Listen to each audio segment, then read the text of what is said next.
We will then transition into a discussion of some techniques for creating healing environments. Remember, stress almost always involves a body-mind interaction. Our stress response depends to some great extent on the cognitive interpretation we make regarding the stressor. Not only what happens to us, but how we perceive and understand and interpret what happens. Stress is a response that is mediated. So we will come to understand how our individual frame of mind helps us to mitigate stress. We will also learn that reactions to stress can vary very widely from person to person. And that wide reaction, when we join that with the fact that stress is being interpreted by every individual separately, this leads us to two very important points. Mm-hmm. The two points that we're about to make are called multifinality and equifinality. So please look at the following diagram. Подивіться на діаграму. Mm-hmm. Multifinality is the idea that a single cause can lead to many different effects. So when talking about stress or about trauma, we need to understand that a given stressor can be manifested in many different ways across different. So a given stressor may cause some individuals to act out with aggression, whereas others will become withdrawn, whereas others will be affected by a lack of focus and attention. Mm-hmm. And research has demonstrated that this is true for adults and for children. A related concept is called equifinality. Mm-hmm. Equifinality means that different kinds of stressors can often lead to a same manifestation or symptom or result. So as you can see on this chart, the loss of a relative or being a victim of violence or experience a lack of belonging may, depending upon the individual involved, manifest itself as, for example, depression. There are also a few other characteristics that we need to keep in mind as we seek to create improved healing environments. Mm-hmm. The body, the mind, often doesn't have a lot of control when the stresses are biogenic or biological. Mm-hmm. For example, coffee, cocaine, other medications or drugs, or extremes of temperature, those kinds of physical causes have very similar effects on people. However, many of our stressors are psychosocial stressors. For example, relationships, these require a cognitive interpretation, and therefore they result in a wide variety of manifestations. Therefore, we always do well to remember that stress is a physiological response that is interpreted, and that will help us to create more effective healing environments. Just a few more thoughts on stress dynamics. In times of stress, the brain, and I will use some non-technical terms, the brain becomes more lazy and negative. Mm-hmm. And it benefits from affiliation or association, sense of community. Mm-hmm. And remembering that the brain has neuroplasticity mm-hmm. will help us to develop new neural pathways that will remain with us. Mm-hmm. Here's what we mean by negativity. The brain is wired to, mm-hmm. For example, the amygdala uses 2/3 of its neurons to detect negative experiences. We tend to remember bad experiences more than we tend to remember positive experiences. This tendency toward negativity is hardwired or built into our brain. It has served us very well historically, and has served our ancestors very well historically, because it's a method of promoting survival. We are always on the lookout for things that can harm us. And that, of course, is generally a very good thing. But in times of stress, that can become a burden. So you can see on the final line of the slide, healing environments that promote optimism can help us to counteract the tendency toward negativity. I also said that the brain was, and in quotes, lazy. Under stress, the brain reverts to what psychologists call system one. System one thinking is lower order, instinctive, automatic, and emotional thinking. Some people will say the brain tends to downshift. Other people explain it by saying the brain reverts to its reptilian brain, the reptilian part of the brain takes. And that's because our brain is so concerned with survival and dealing with what it perceives as a threat. So healing environments will try to foster system two thinking. That means to try to create the conditions for higher order thinking, abstract thinking, deliberate or logical thinking. And as you can see in the last bullet, including mental rehearsal and behavioral practice is important, because the neuroplasticity of the brain can then help us to formalize those aspects of healing environments in an improved way. And the third aspect is the brain seeks and benefits from that idea of connection and community works against the tendency of worry and reduces anxiety. People often say that friends multiply the joy of success and divide the sadness of frustration. The implications for us is that we should try to create healing environments that attempt to increase human connection. The idea of connection and belonging has been repeatedly shown by research to be the best predictor of human resiliency. And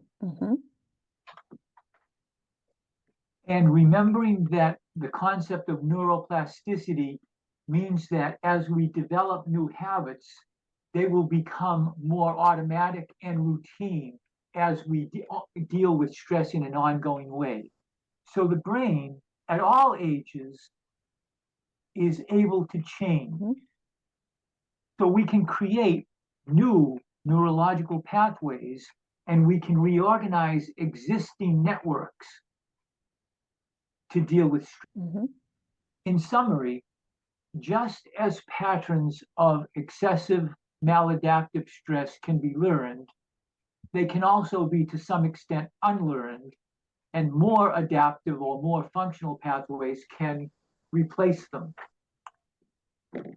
So our key takeaways, our main points are the following. The power of relationships and the need for connection is hardwired into our species. Over the centuries, humans have survived not simply because of our brain, but because of our collective brain. Our ancestors were able to thrive because of things like cooperative hunting, division of labor, and sharing. The human stress response, the system, and the human reward system are both shaped by relationships. it just stands to reason. It's common sense among humans that we feel best and we perform best when we are with people that we love and respect. Mm-hmm. And we can try to build all of these characteristics into our stress response. According to Dr. Bruce Perry is a psychiatrist, and a medical doctor. He says, for thousands of generations, we have lived in small, multi-family, and multi-generational groups. Mm-hmm. There was more eye contact, more touch, more human interaction. Today, and that was a relational milieu that fed the brain, an environment that fed the brain. Today, we actually have fewer social and emotional interactions than our ancestors did. Mm-hmm. And this relational poverty leads to things like dysregulation and makes it more difficult to deal with stress, and it impedes. Mm-hmm. So in a few minutes, we'll be talking about how to create environments, especially for children, that promote. There will be, as I mentioned before, we will work at two levels using two strategies. We will incorporate what we have learned about stress first into our own self-care. And for that, Natalia will share some ideas and some data on self-care. And then I will return in a couple of minutes to talk about the creation of healing environments that foster relationship and connection. As we work with children or even with adults, we should try to keep in mind all of the different dynamics that we have learned about the way stress operates in our bodies. And there are several techniques that come from the world of cooperative learning that we can benefit from. The cooperative learning is an instructional strategy where people are asked to work together in small groups to accomplish some sort of goal. It increases collaboration, communication, and shared responsibility. Especially with young people, it encourages students to be active in their learning and to help each other succeed. I will outline a few cooperative learning techniques, but I will ask you to think about how you can apply these to other settings also. Mm-hmm. So in addition to valuing individual success, we will also value, and increasing face-to-face interaction will certainly improve relationships, connection, self-regulation, managing of one's emotions, and understanding the emotions of others. When done well, this will help mitigate stress. Mm-hmm. Research has also shown that cooperative learning approaches improves academic performance, helps students to demonstrate a better understanding and retention of knowledge. It improves social and communication skills, teamwork, and conflict resolution, Mm-hmm. as well as helping to improve problem solving, critical thinking skills, and creativity. There are a few different techniques which I will just give an overview. Think, pair, share, jigsaw, heads together, round robin, and carousel. Ось такі техніки ми з вами поділимося. Будь ласка, передайте далі, використовуйте в своїй роботі. Це подумай, об'єднайся, поділися, пазл, об'єднаємося, кругова така, кругова і... And as I go through these techniques, wherever you see the word student, please think about how that might apply in other settings. In Think, Pair, Share, students individually think about a question. Then each student pairs with a partner to discuss their thoughts. And finally, each pair presents their thoughts to the entire class. А потім... In a jigsaw, students will form small work groups. Each individual student is asked to become an expert on one specific aspect of the topic. And then each individual student teaches their assigned materials to the entire group. Мгм. In a heads together activity, students will work in a small group to discuss a question, and then one student is randomly chosen to share the group's activity with the full class. In a round robin, group members take turns sharing their ideas or their answers to a question or a problem just by going around a circle. In a carousel, students are asked to rotate, to move in small groups between different stations around a room or an area. Of course, done with small groups of students.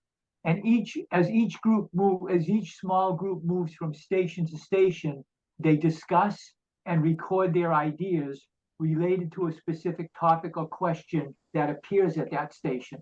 As you can see, each of these activities requires students to interact, to share, to communicate, and to form a small sense of community. This is a very stress alleviating approach. Як ви бачите, And obviously, it helps them to learn how to work together in a group, how to communicate more effectively, and how to self-regulate. It really helps them to. As we conclude today's session, I would ask you please to think about, to reflect upon, how might you use one or more of these techniques that we just discussed in your work?